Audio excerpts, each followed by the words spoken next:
You জানাই এসিএলএস আর BLS দুটোকে এত ব্রিফলি বলার জন্য। And then thanks to Rabeya যে ও বাকি এইচ আর টিগুলো বলেছে। তো আমার ভাগে আজকে যেগুলো রয়েছে সেগুলো হলো হাইপোভোলিমিয়া, হাইপোথার্মিয়া, টক্সিন অ্যান্ড থ্রম্বোএম্বোলিজম। আমার পরিচয় আর আলাদা করে দিচ্ছি না, আমি medical technologist Soumya Bhattacharya, MR Bangur hospital. So what is cardiac arrest? Soumen বলেছে এসিএলএস বিএলএস কার জন্য করা? কার্ডিয়াক অ্যারেস্টের জন্য। তো as simple as that, cardiac arrest হচ্ছে abrupt loss of heart function. হার্টের যে পাম্পিং মেকানিজম আছে সেটা যখন বন্ধ হয়ে যায়, দ্যাট ইজ কার্ডিয়াক অ্যারেস্ট। আর আজকে আমাদের টোটাল প্রোগ্রামটা এই কার্ডিয়াক অ্যারেস্টকে ঘিরেই। আর এই কার্ডিয়াক অ্যারেস্টকে রিভার্ট করাটাই হচ্ছে আমাদের কাজ, যারা আমরা সিসিউতে আছি। তো এখন কথা হচ্ছে যে কার্ডিয়াক অ্যারেস্টটা কি সেটা আমরা বুঝতে পেরেছি যে হার্টের ফাংশনটা লস হচ্ছে, কিন্তু আমরা যদি একদম গোড়াটা না জানি যে কার্ডিয়াক ফাংশনটা কেন বন্ধ হচ্ছে, তাহলে আমরা সেটাকে রিভার্ট করব কি করে? তো আমরা যদি একদম গোড়াতেই বুঝতে পারি যে কি কি কারণ আছে, কি কি রিভার্সেবল কজ আছে, যাতে এটাকে ফেরানো যায়, রিভার্ট করানো যায় কার্ডিয়াক অ্যারেস্টকে, তাহলে আমরা সাকসেসফুল হব। So let's take a tour. Total 5 H's and 5 T's are there. 5 H's এ কী থাকছে? Hypovolaemia, hypoxia, hydrogen ion, hypokalaemia and hyperthermia. Still now hypoglycaemia এখনও হাইপোথেটিক্যাল, সেটা প্রুভড হয়নি। And what is 5 T's? That is toxin, tamponade, tension pneumothorax, thrombus and trauma. These all are 5 H's and 5 T's. তো আজকে আমার টপিকে এবার আমি যাই, হোয়াট ইজ হাইপোভোলিমিয়া। ভলিউম যেখানে কম হচ্ছে, হাইপো মানে হচ্ছে কম, ভলিউম যেখানে কম হচ্ছে সেটা হচ্ছে হাইপোভোলিমিয়া। তো হাইপোভলিমিয়াতে যাওয়ার আগে আমি জাস্ট একটা ছোট্ট ব্রিফ দিচ্ছি যাতে সবাই বুঝতে পারে ব্যাপারটা। আমাদের বডিতে সার্কুলেশন কিভাবে হচ্ছে? হার্ট পাম্প করছে, সেটা থ্রু আর্টারি যাচ্ছে আমাদের অর্গানে আফটার পারফিউশন সেটা আবার through vein back to our হার্টে আমাদের লেফট ভেন্ট্রিকল থেকে পাম্প আউট হয়ে যে ব্লাডটা বেরোচ্ছে সেটাকে আমরা বলি left ventricular end diastolic volume. যেটা বেরোনোর সময় একটা বাধার সম্মুখীন হয়, সেই বাধাটাকে আমরা বলবো হচ্ছে আফটার লোড। আর যখন বেরোচ্ছে, অর্থাৎ এই লেফট ভেন্ট্রিকেলে যে পরিমাণ ব্লাডটা থাকছে সেটাকে আমরা বলবো প্রিলোড। তার মানে প্রিলোড একটা ডাইরেক্টলি হাইপোভলিমিয়ার সঙ্গে সম্পর্কিত আছে। কিভাবে আছে সেটা আমি বলছি।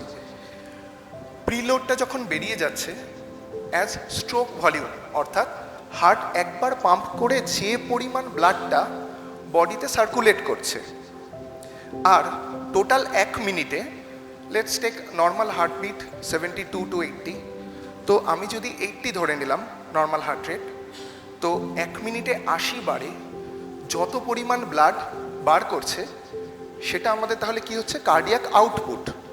That means cardiac output is equals to stroke volume into heart rate. আর এই ব্লাডটা যখন আমাদের আর্টারির মধ্যে দিয়ে টোটাল বডিতে সাপ্লাই হচ্ছে, তখন আর্টারির মধ্যে একটা ফ্লো প্রেশার মেনটেন করে। সেই প্রেশারটা হচ্ছে অ্যাকচুয়ালি আমাদের মিন আর্টারিয়াল প্রেশার, যেটা এই আর্টারির থিকনেসের ওপর ডিপেন্ড করছে। তার মানে আমাদের কার্ডিয়াক আউটপুট যদি কমে, আমাদের মিন আর্টারিয়াল প্রেশার কমবে। তার কারণ সে তো অনেক কম পরিমাণ ব্লাড পাচ্ছে পাম্প করার জন্য। তো সেই পাম্প করে ব্লাডটাকে বাড়ানোর জন্য তখন সে কি করবে? সে অটোমেটিক্যালি তার থিকনেসটাকে রিডিউস করবে, অর্থাৎ সে শ্রিঙ্ক করে প্রেশারটা বাড়ানোর চেষ্টা করবে। তো এই শ্রিঙ্কের যে জিনিসটা সেটাকে বলা হয় সিস্টেমিক ভাস্কুলার রেজিস্ট্যান্স, অর্থাৎ সে রেজিস্ট্যান্সটাকে বাড়িয়ে ফ্লোটাকে বাড়াচ্ছে। অটোমেটিক্যালি যদি ফ্লোটা বাড়ায় তাহলে অর্গানে বেশি ব্লাড সাপ্লাই হবে এবং সেই ব্লাডটা যখন ফিরে আসবে থ্রু ভেন, তখনও যদি সে ফ্লোটা বাড়ায় তাহলে অটোমেটিক্যালি আমাদের প্রিলোডটাও বাড়বে। এইভাবে আমাদের বডি ফিজিওলজিটা তো মেনটেন হচ্ছে, কিন্তু এখানে খুব সুন্দর একটা মেকানিজম অফ অ্যাকশন আছে যেটা আমাদের নার্ভাস সিস্টেম কন্ট্রোল করে। মেকানিজম অফ অ্যাকশনটা এরকমই যে আমাদের মিন আর্টারিয়াল প্রেশারটা যখন কম হচ্ছে, আমাদের ক্যারোটিড আর্টারি আছে, ক্যারোটিড আর্টারিতেও প্রেশারটা কম হবে স্বাভাবিকভাবেই, বাকি সব জায়গায় যেরকম কম হচ্ছে ক্যারোটিড আর্টারিতেও কম হবে। ক্যারোটিড আর্টারিতে কম হলে ক্যারোটিড বডি রয়েছে ক্যারোটিড আর্টারিতে, ক্যারোটিড বডির সঙ্গে আবার গ্লোসোফেরেঞ্জিয়াল নার্ভের কানেকশন আছে পন্স অবধি। তো এই ক্যারোটিড আর্টারিতে যেই মুহূর্তে ফ্লোটা কম হলো, সেই মুহূর্তে আমাদের এই গ্লোসোফেরেঞ্জিয়াল নার্ভটা সেই রিডিউসড ফ্লোয়ের যে স্টিমুলেশনটা সেটা নিয়ে যাবে পন্সে। পন্সে রয়েছে নিউক্লিয়াস অফ ট্যাক্টাস সলিটেরিয়াস, যে কিনা আবার আমাদের মেডালাতে যে কার্ডিও স্টিমুলেটরি সেন্টার রয়েছে তাকে স্টিমুলেশন দেবে যে আমাদের আর্টারিওলগুলোতে ফ্লো কমেছে। তো যেই মুহূর্তে সে কার্ডিও স্টিমুলেটরি সেন্টারকে স্টিমুলেশন দেবে, কার্ডিও স্টিমুলেটরি সেন্টার তখনই আমাদের সার্ভাইকাল সিম্প্যাথেটিক পাথওয়ে বা সার্ভাইকাল সিম্প্যাথেটিক প্লেক্সাস যে রয়েছে C1 থেকে T2 অবধি, তাদেরকে সে এই নির্দেশটা পৌঁছে দেবে যে আমার বডিতে ফ্লো কম হচ্ছে। তো এই সার্ভাইকাল সিম্প্যাথেটিক প্লেক্সাসের সঙ্গে আমাদের বডির 3টে পার্টের যোগাযোগ রয়েছে, খুব পরিষ্কার, মানে পাথওয়েটা ভীষণ সুন্দর। তো এই সার্ভাইকাল সিম্প্যাথেটিক প্লেক্সাস সেই নির্দেশটা 3টে জায়গায় পৌঁছাবে। 3টে কি কি? নাম্বার 1 হচ্ছে আমাদের এসএ নোড, নাম্বার 2 আমাদের মায়োকার্ডিয়াম, আর নাম্বার 3 আমাদের ভেসেল। তো এসএ নোডে খবর পৌঁছাবে যে আমাদের বডিতে ফ্লো কমেছে। তো যেই মুহূর্তে খবর পৌঁছালো, আমাদের এসএ নোড কী করবে? Much more than normal impulse generate করবে, সো আমাদের হার্ট রেট বেড়ে যাবে। Very good. দেন কি হবে? যেটা আমাদের মায়োকার্ডিয়ামের সঙ্গে যোগাযোগ রয়েছে, মায়োকার্ডিয়ামকে খবর পাঠালে মায়োকার্ডিয়ামের কন্ট্রাক্টিবিলিটি বেড়ে যাবে। মায়োকার্ডিয়ামের কন্ট্রাক্টিবিলিটি বাড়লে কি হবে? আমাদের স্ট্রোক ভলিউম বেড়ে যাবে, অর্থাৎ আমাদের ইজেকশন ফ্র্যাকশনও রাইজ করবে। যদি কারোর কম বেরোয় ব্লাড, সে তখন অনেক বেশি বার করবে হার্ট থেকে। স্বভাবতই আমাদের প্রিলোডও বাড়বে, কার্ডিয়াক আউটপুট বাড়বে। And last one is vessel. আমাদের ভেসেলদের ও ভেসো কনস্ট্রিক্ট করতে বলবে। তো যেই মুহূর্তে ভেসো কনস্ট্রিকশন হবে, আমি একটু আগেই বললাম যে ভেসো কনস্ট্রিকশন হলে তার থিকনেসটা রিডিউস হচ্ছে, তো সেই ক্ষেত্রে আমাদের ব্লাড ফ্লোটা অনেক বেশি বেড়ে যাবে। তো আমাদের অর্গানে অনেক ভালো পারফিউশন হবে, কারণ বেশি ব্লাড যাচ্ছে। তো এটা হচ্ছে খুব সিম্পল মেকানিজম অফ অ্যাকশনটা হাইপোভলিউমিয়ার ক্ষেত্রে, যেটা নর্মাল বডি ফিজিওলজি করে। নেক্সট, হাইপোভলিউমিয়া ডিটেল জানতে গেলে আমাদের জানা উচিত যে আমাদের বডিতে অ্যাকচুয়ালি বডি ফ্লুইডটা কিভাবে থাকছে। আমাদের বডি ফ্লুইডটা অ্যাকচুয়ালি আছে হচ্ছে ইকুয়ালস টু আমাদের 60% অফ বডি ওয়েট। আমাদের টোটাল বডি মাস যা, তার 60% হচ্ছে আমাদের বডি ফ্লুইড। র্যান্ডাম একটা ধরে নেওয়া হিউম্যান বডির ক্ষেত্রে। তো এই 60%কে আবার আমরা দুটো ভাগে ভাগ করছি। 40% হচ্ছে ইন্ট্রাসেলুলার, যেটা সেলের মধ্যে থাকছে 40% অফ বডি ফ্লুইড। বাকি 20% আমাদের থাকছে এক্সট্রা সেলুলার, যেটা সেলের বাইরে। তো এক্সট্রা সেলুলার আবার দুটো পার্টে আমরা ভাগ করছি। 15% এই মানে বিটুইন এই 20%, এই 15% থাকছে হচ্ছে ইন্টারস্টিশিয়াম, যেটা সেল অর্থাৎ বডি টিস্যু আর ভেসেলের মাঝামাঝি থাকে, ফ্রি স্পেসে ঘোরাফেরা করছে। বাদ বাকি 5% যেটা আমাদের থাকছে বডি ভেসেলের মধ্যে, ভেন, আর্টারি, এগুলোর মধ্যে থাকছে বাদ বাকি 5%। তো এটা হচ্ছে ব্রিফ আমাদের 60% ভলিউমটা। এবারে এই ভলিউমটা কিভাবে ট্রান্সফার হয় আমাদের বডির মধ্যে, সেটা জানলে আমাদের এই হাইপোভলিউমিয়াটা একদম ক্লিয়ার হয়ে যাবে। এটা ডিপেন্ড করছে হচ্ছে আমাদের বডি অসমোলারিটির ওপর। আমাদের নর্মাল বডি অসমোলারিটি 287, আমি রাউন্ড অফ করে নিচ্ছি 300। 300টা হচ্ছে আমাদের বডি সেল, আমাদের টিস্যু, আমাদের ইন্টারস্টিশিয়াম, আমাদের ভেসেল সবাই মেনটেন করার চেষ্টা করে।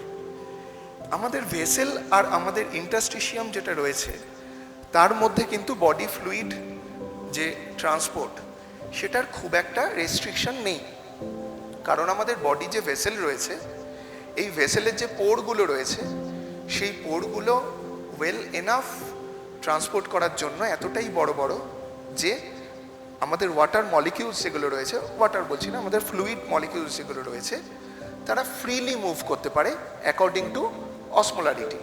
অসমোলারিটি বেশি কম অনুযায়ী সে ফ্রিলি নিজেদেরকে মুভ করিয়ে নিতে পারবে।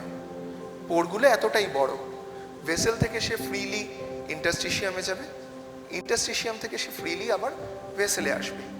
কিন্তু টুইস্টটা হচ্ছে আমাদের সেল মানে টিস্যু এবং ইন্টারস্টিশিয়ামে। টিস্যু আর ইন্টারস্টিশিয়ামের মধ্যে কিন্তু একটা ব্যারিয়ার রয়েছে। সেল মেমব্রেন কিন্তু অতটা পোরাস নয়। সেল মেমব্রেনকে পার্টিকুলারলি একটা টাইমে ওপেন হতে হয় অ্যাকর্ডিং টু দেয়ার অসমোলারিটি। যেই মুহূর্তে সে তার অসমোলারিটিকে দেখবে যে বেশি হচ্ছে বা কম হচ্ছে, সেল তখন ঠিক করবে যে তার ওয়াটার ইনটেক করতে হবে বা ফ্লুইডটা তার বাইরে বার করে দিতে হবে। সেই অনুযায়ী সেলের মধ্যে একটা টিপিক্যাল 5 মলিকিউলার হিস্টোন প্রোটিন একটা স্ট্রাকচার তৈরি করে, যেটার নাম আমরা জানি অ্যাকুয়াপোরিন।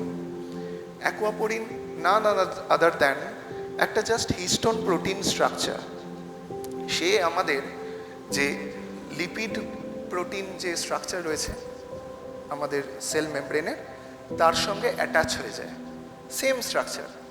সেই অ্যাকুয়াপোরিন অ্যাটাচ হয়ে একটা পাথওয়ে তৈরি করে, যেই পাথওয়ে দিয়ে আমাদের ওয়াটার মলিকিউল তখন ফ্রিলি ট্রান্সপোর্ট করতে পারে। এটা হচ্ছে আমাদের ট্রান্সপোর্ট মেকানিজম।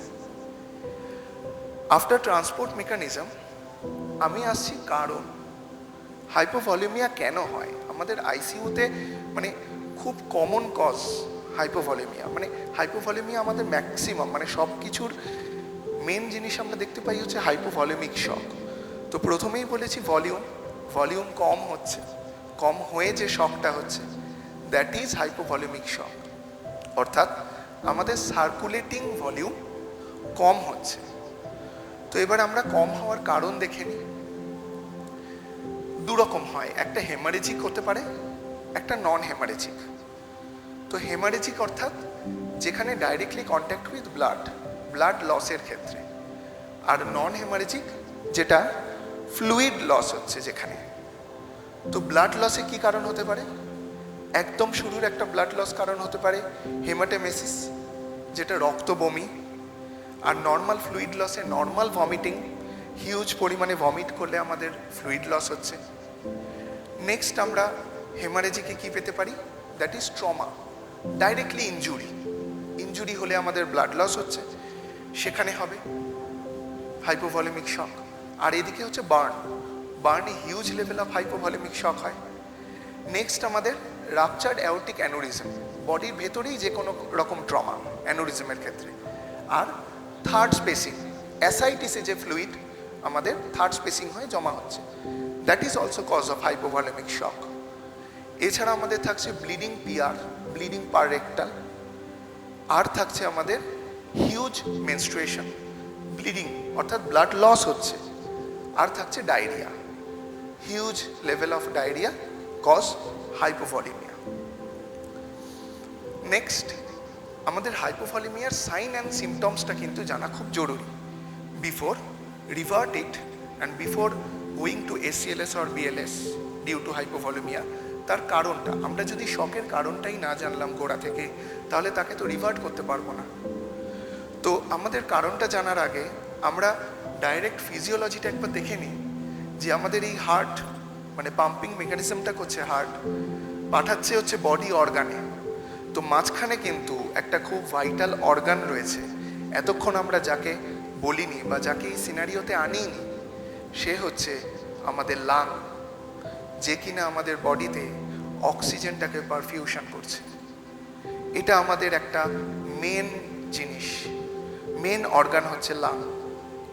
হার্ট কিন্তু আমাদের বডিতে অক্সিজেনেটেড ব্লাড পাঠাচ্ছে আর ডিঅক্সিজেনেটেড ব্লাড পাঠাচ্ছে লাঙে, সে কিনা আবার পারফিউজ করছে অক্সিজেন ইন দিস ব্লাড। তো আমাদের লাংও যদি এই মেকানিজম অফ অ্যাকশনে না থাকে তাহলে আমাদের এই কাজটা কিন্তু কমপ্লিট হবে না। তো আমাদের সার্কুলেটিং ব্লাডটা পাঠাচ্ছে হচ্ছে হার্ট, মাঝখানে ভায়া থাকছে লাং, পাঠাচ্ছে হচ্ছে বডিতে। তো আমাদের এই ব্লাড রিটার্ন যেটা আসছে ফ্রম আমাদের বডি, তো এই ব্লাড রিটার্নটা আমাদের কমছে, অর্থাৎ আমাদের স্ট্রোক ভলিউম কমছে। আগেই বলেছি স্ট্রোক ভলিউম কমলে কি হবে, কার্ডিয়াক আউটপুট কমবে। হার্ট তখন কি চেষ্টা করবে, থ্রু আমি নার্ভাস মেকানিজমটাই দেখিয়েছি যে হার্ট রেট বাড়ানোর চেষ্টা করবে। সো আমাদের ফার্স্ট হচ্ছে হাইপোভলিউমিক শকে কি হবে, ট্যাকিকার্ডিয়া, হার্ট রেট বাড়বে। তো হার্ট রেট বাড়লো, সেরকম আমি আগেই বলেছি যে মিন আর্টারিয়াল প্রেশার কমবে ডিউ টু কার্ডিয়াক আউটপুট কমছে। মিন আর্টারিয়াল প্রেশার কমলে কি হবে, আমাদের টোটাল বডির বিপি কমবে, ব্লাড প্রেশার ফল হবে, সো হাইপোটেনশন। সেকেন্ড আমাদের মেন প্রথম জিনিস যেটা দাঁড়াবে দ্যাট ইজ হাইপোটেনশন। হাইপোটেনশন হলে তখন আমাদের কি হচ্ছে, আমি মেকানিজম অফ অ্যাকশনে আগেই দেখেছি সিস্টেমিক ভাস্কুলার রেজিস্ট্যান্স বাড়াবে। সুতরাং আমি কার্ডিয়াক আউটপুট মনিটরিং যদি করি সেখানে আমি সিস্টেমিক ভাস্কুলার রেজিস্ট্যান্স বেশি পাবো। আর তার সাথে কি হবে, আমাদের বডিতে ল্যাক অফ অক্সিজেন হবে ডিউ টু হাইপোপারফিউশন। তখন পারফিউশন বেশি করার জন্য করবে হচ্ছে ট্যাকিকার্ডিয়া, আমাদের লাং বেশি কাজ করবে যাতে বেশি রেসপিরেটরি রেটটা বাড়ে। রেসপিরেটরি রেট বাড়লে কি হবে, ট্যাকিপনিয়া, রেট বাড়িয়ে পারফিউশন বেশি করার চেষ্টা করবে। সো তিনটে মেন কজ আমি পেয়ে গেলাম, ট্যাকিকার্ডিয়া, হাইপোটেনশন অ্যান্ড ট্যাকিপনিয়া। এছাড়াও আমাদের সেকেন্ডারি কিছু কজ রয়েছে হাইপোভলিউমিয়ার sign and symptom, that is consciousness level. Due to hypoxia consciousness level কমে, প্যালর হবে, বডি প্যালর হবে, এবং যেহেতু আমাদের পারফিউশন কমে যাবে, ভলিউম কমে যাবে, সেহেতু আমাদের বডি কোল্ড হয়ে যাবে, পেরিফেরি কোল্ড হয়ে যাবে, এবং আমাদের ইউরিন আউটপুট কমে যাবে, দ্যাট ইজ অলিগিউরিয়া। সো আমাদের হাইপোভলিউমিক শক খুব পরিষ্কার যে ভলিউম ডিক্রিজ হয়েছে, ভলিউম ডিক্রিজের জন্য লো ভলিউম টিস্যুতে যাচ্ছে, লো ভলিউম টিস্যুতে যাওয়ার জন্য আমাদের টিস্যুতে হাইপোপারফিউশন হচ্ছে, হাইপোপারফিউশনের জন্য আমাদের অক্সিজেন কম যাচ্ছে, এবং অক্সিজেন কম যাওয়ার জন্য আমাদের মেটাবলিজমটা হচ্ছে বডির, কিন্তু সে কী করছে, অ্যানারোবিক রেসপিরেশন করছে। ডিউ টু অ্যানারোবিক পাথওয়ে আমাদের ল্যাকটিক অ্যাসিড জেনারেট হচ্ছে। তো সেলে ল্যাকটিক অ্যাসিড জেনারেট হলে সেই সেল আলটিমেটলি ডেথ হবে। তো death of cell leads to cardiac arrest. As simple as that, hypovolaemia এভাবেই কার্ডিয়াক অ্যারেস্ট ঘটায়। তো হাইপোভলিউমিয়া পরিষ্কার। এবার আমি নেক্সট আসবো হাইপোথার্মিয়া, হাইপোথার্মিক শক, টেম্পারেচার কমের জন্য। এই কেসটা খুব কম আসে হয়তো আইসিইউতে, কিন্তু তবু এটা খুব ভাইটাল, কারণ বাইরে আমাদের ইউএসএ বা ইউরোপের আপার রিজিয়ন কান্ট্রিতে খুব ম্যাসিভ এই হাইপোথার্মিয়াটা, এবং বাচ্চা এবং বুড়োদের খুব বেশি হয়, কারণ ওদের টেম্পারেচার রেঞ্জটা খুবই কম। ঠিক আছে, ওদের ল্যাটিটিউড লঙ্গিটিউডের জন্য আমাদের যা টেম্পারেচার, ওদের টেম্পারেচার অনেক কম। রাশিয়াতে তো মাইনাস টেম্পারেচার থাকে প্রায় সময়। তো হাইপোথার্মিয়াটা কি, যেখানে আমাদের বডি কোল্ড টেম্পারেচারের জন্য আমাদের পেরিফেরাল টেম্পারেচারটা কমে যায়। আমাদের নর্মাল বডি টেম্পারেচার কত, 98.6, 98.4, 98.6 ডিগ্রি ফ্যারেনহাইট। হাইপোথার্মিয়া তখনই বলবো যখন আমাদের এই বডি টেম্পারেচারটা 94 ডিগ্রি অফ ফ্যারেনহাইটের নিচে যাবে, তখন তাকে বলবো হাইপোথার্মিয়া। কিছু কিছু ক্ষেত্রে 94 to 95 আমি রেঞ্জটা ধরে নিতে পারি। 95 ডিগ্রি ফ্যারেনহাইট আমি ধরে নিই ইন জেনারেল। 95 ডিগ্রি ফ্যারেনহাইটের নিচে গেলে তাকে আমি বলবো হাইপোথার্মিয়া। সো হাইপোথার্মিয়াতে কি হচ্ছে, হাইপোথার্মিয়া আমরা জানছি যে টেম্পারেচার কমে যাচ্ছে, তো টেম্পারেচার কমে গেলে বডিকে গরম করে দেবো, অ্যাজ সিম্পল অ্যাজ দ্যাট। কিন্তু না, আমাদের বডি তো নর্মাল ফিজিওলজি আছে, আমাদের বডি তো নর্মালি চেষ্টা করবে তাকে গরম করা। তো আমাদের বডি টেম্পারেচার কে ঠিক করছে? আমাদের ব্রেনে হাইপোথ্যালামাস রয়েছে। হাইপোথ্যালামাসে একটা থার্মোস্ট্যাট সেন্টার রয়েছে, যে কিনা আমাদের বডি টেম্পারেচারটা রেগুলেশন করছে। আমাদের বডি টেম্পারেচার যেই মুহূর্তে হাইপোথার্মিক রেঞ্জের নিচে চলে যাচ্ছে, সেই মুহূর্তে এই হাইপোথ্যালামাস আমাদের বডির সারা বডির বিভিন্ন অর্গান এবং ভেসেল রিজিয়ানকে স্টিমুলেশন পাঠিয়ে দেবে যে তোমার বডির টেম্পারেচার কমে গেছে, তুমি এবার ভেসো কনস্ট্রিক্ট করো, তুমি অর্গানকে কাজ ঠিকঠাক করাও, যাতে আমাদের বডির হিটটা বাইরে বেরিয়ে যেতে না পারে, বডির ভেতরে ধরে রাখার চেষ্টা করবে।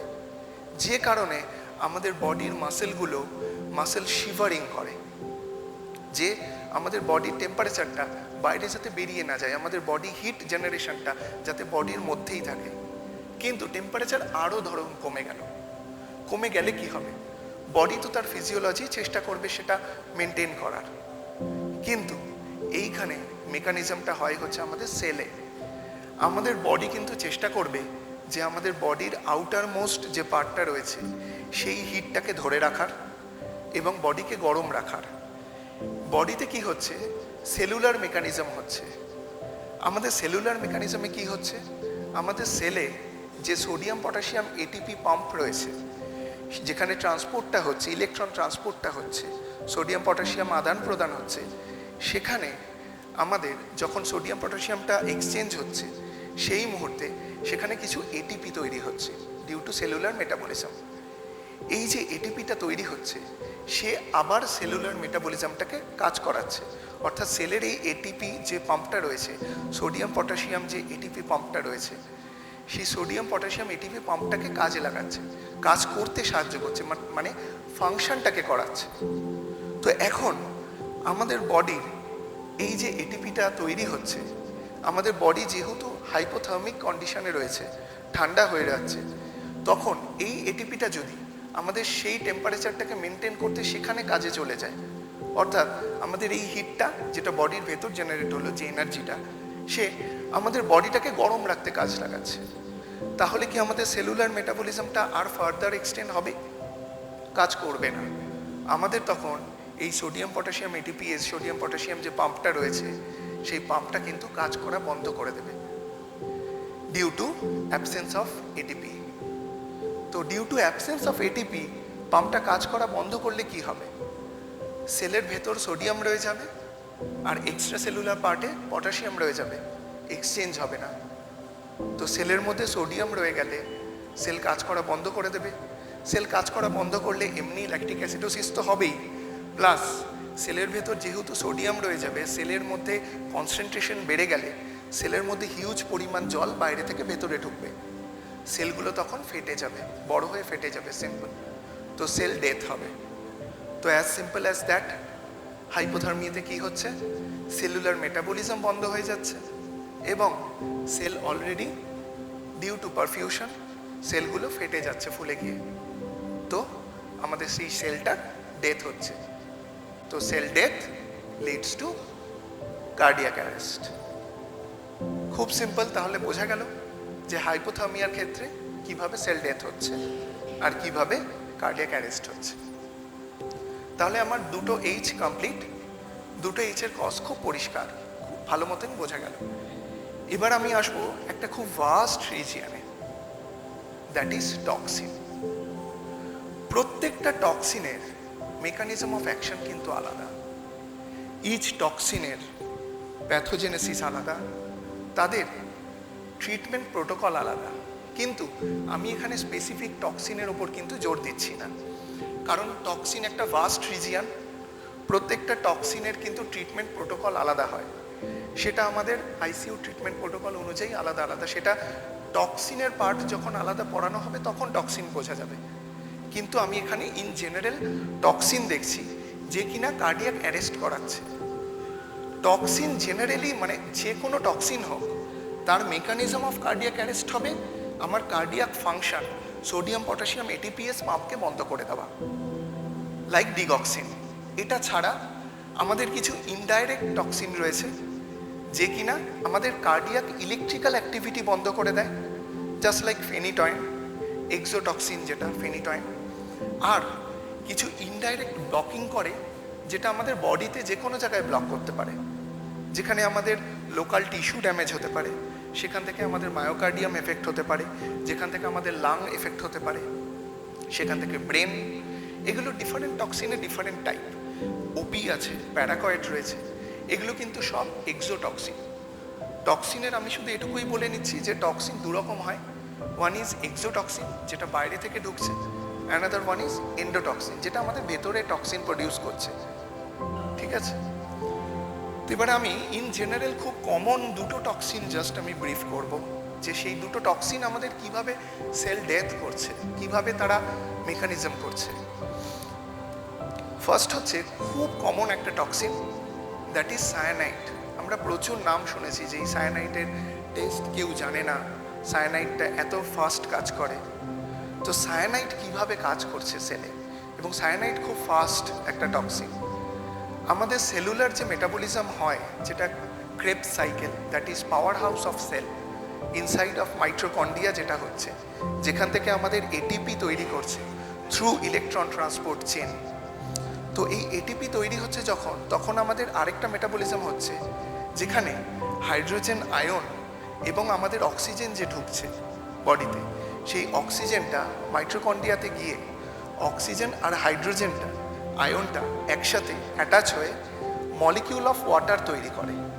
আর এই মলিকিউল অফ ওয়াটার যখন তৈরি করছে, যেটা সেল থেকে আবার বেরিয়ে যাচ্ছে, তখন কিন্তু আবার কিছু এটিপি তৈরি করছে।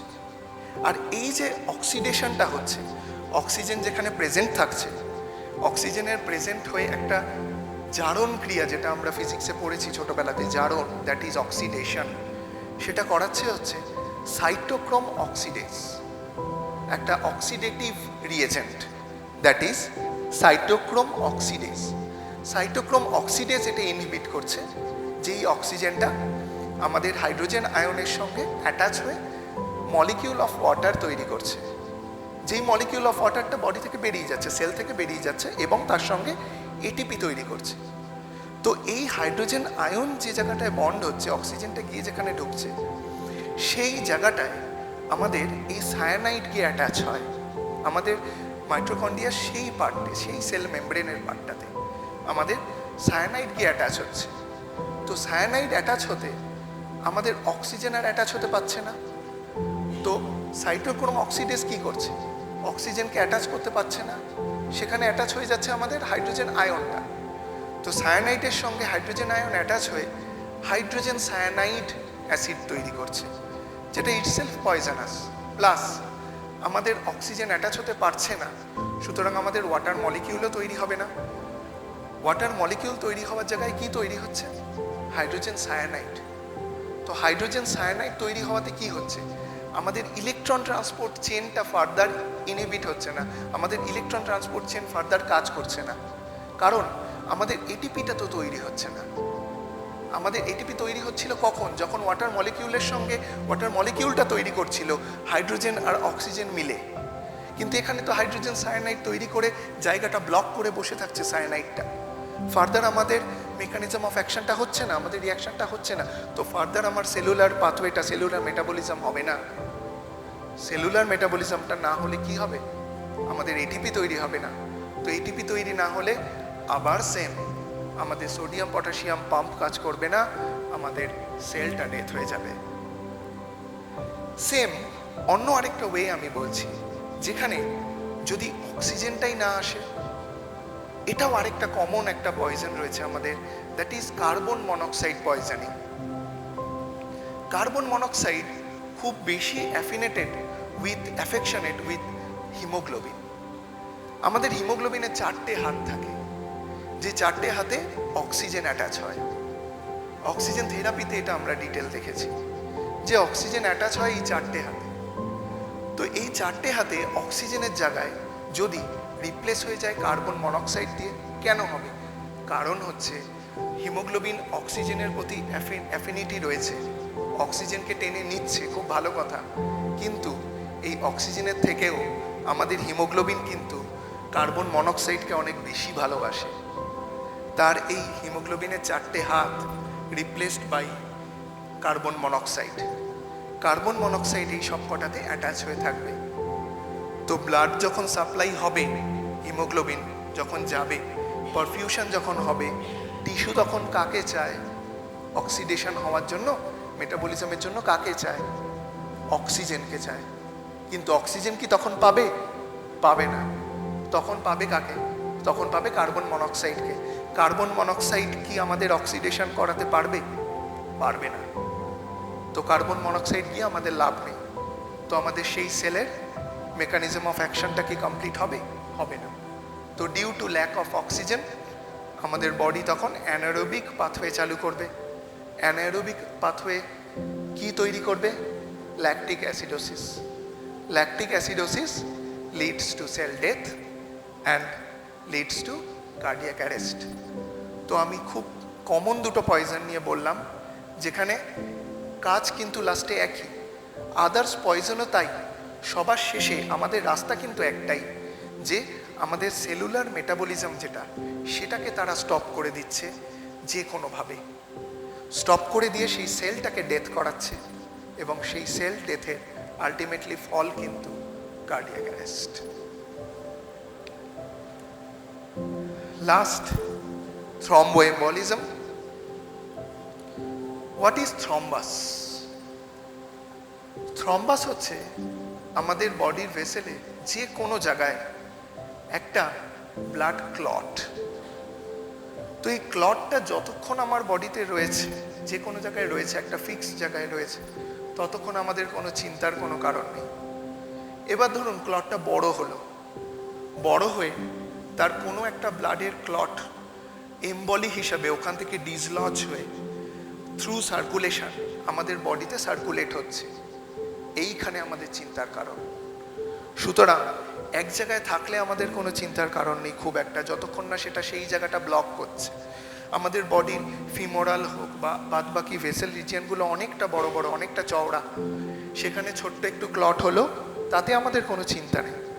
কিন্তু যদি এখন সেই ক্লটটাই ভেঙে সেখান থেকে একটা পার্ট সার্কুলেটরি সিস্টেমের মধ্যে ঢুকেছে, সেটা সার্কুলেট হচ্ছে বডিতে, তখন আমাদের চিন্তার কারণ। এবং চিন্তার কারণ এই যে আমরা সেটা জানতেও পারি না। এই ক্লটটাই আমাদের খুব লাইফ থ্রেটনিং দুটো জিনিস ঘটাতে পারে। One is pulmonary embolism and second one is myocardial infarction, যেটা এখন খুব র্যান্ডাম।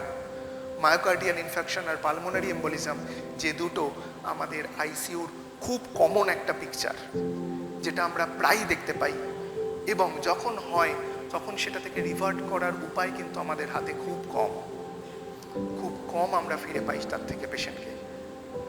তো এখন কথা হচ্ছে এই দুটো কি করে হচ্ছে? জিনিসটা খুব সিম্পল। এই যে ক্লটটা আমাদের ভেনে কোথাও একটা হয়েছে বডির। Let's take it in femoral when.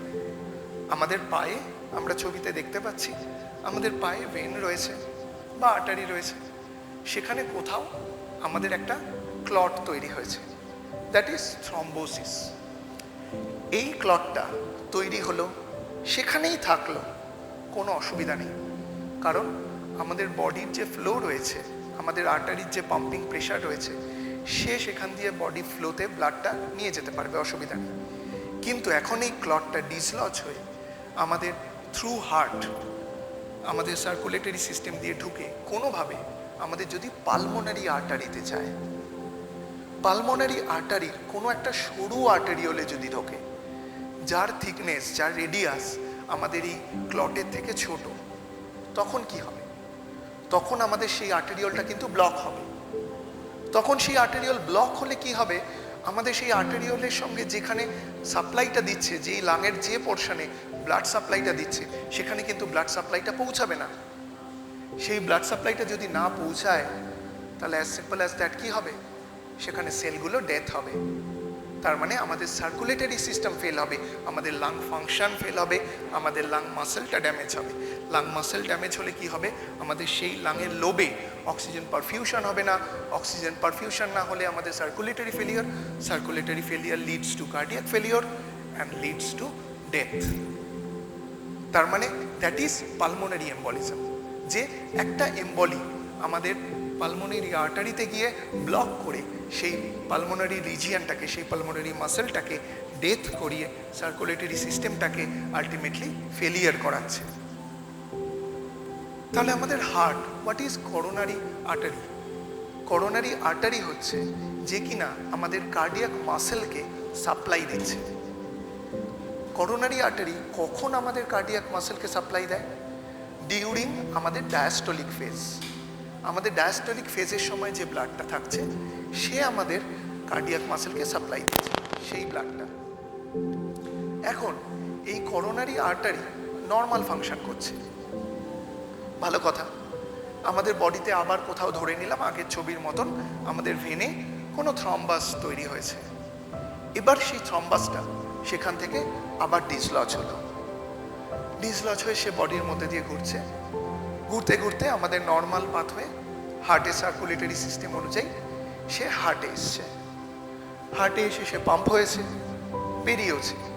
During diastolic phase সেই থ্রম্বাসটা আমাদের করোনারি আর্টারিতে ঢুকেছে এবং যে এম্বলিটা করোনারি আর্টারিতে ঢুকেছে তার পরিমাণটা যদি অনেকটা বড় হয়, আমাদের করোনারি আর্টারি অনেকটা সরু, সেই করোনারি আর্টারিতে তাহলে সে ঢুকে আলটিমেটলি আবার সেই ব্লকেজ করবে। আলটিমেটলি সেই একই হচ্ছে, জাস্ট লাইক পালমোনারি আর্টারি যেরকম ব্লকেজ করেছিল সেরকম করোনারি আর্টারিতেও ব্লকেজ করছে। তো অ্যাজ সিম্পল অ্যাজ দ্যাট আমরা ছবিতে দেখতে পাচ্ছি করোনারি আর্টারিতে ব্লক করে সেই মায়োকার্ডিয়ামে আমাদের ব্লাড সার্কুলেশনটাকে সে আটকে দিচ্ছে। তো ব্লাড সার্কুলেশন যদি আমাদের মায়োকার্ডিয়ামে না হয় তাহলে মায়োকার্ডিয়ামের সেই পোর্শনটা কি হবে? খুব সিম্পল, সেখানকার যে সেলগুলো রয়েছে সে কিন্তু ব্লাড সাপ্লাই পাবে না। ব্লাড সাপ্লাই যদি না পায় তাহলে সে ফাংশন করতে পারবে না due to lack of oxygen. তার মানে সেই আমাদের মায়োকার্ডিয়ামটা নন ফাংশনাল হয়ে যাবে। নন ফাংশনাল হয়ে গেলে কি হবে? তার পাম্পিং মেকানিজমটা বন্ধ হয়ে যাবে। তাহলে আমরা একদম ফার্স্টে কি দেখলাম? মেকানিজম, মানে পাম্পিং মেকানিজম যেখানে স্টপ হয়ে যাচ্ছে, abrupt loss of pumping mechanism leads to cardiac arrest. That is leads to cardiac arrest. So as simple as that, আমার পালমোনারি হোক, কার্ডিয়াক হোক, যে কোনো আর্টারি অর্থাৎ ব্লাড সাপ্লাই ভেসেল যদি ব্লক হয় due to this emboli, due to this thromboembolism, thrombosis, তাহলে সে কি করবে? সে আমাদের কার্ডিয়াক অ্যারেস্ট করবে। And cardiac arrest leads to death of that patient. So thank you. আশা করি চারটে, দুটো এইচ আর দুটো টি পরিষ্কার হলো। আর বাকি রয়েছে যেটুকু, সেটা আমারই কালিগ রয়েছে কৃষ্ণা। তো কৃষ্ণা বাকি দুটো ব্রিফ করে দেবে। তারপর সিমুলেশন রয়েছে যেটা আমরা হাতে কলমে দেখে নিতে পারবো। তো থ্যাংক ইউ সবাইকে এত ধৈর্য ধরে শোনার জন্য।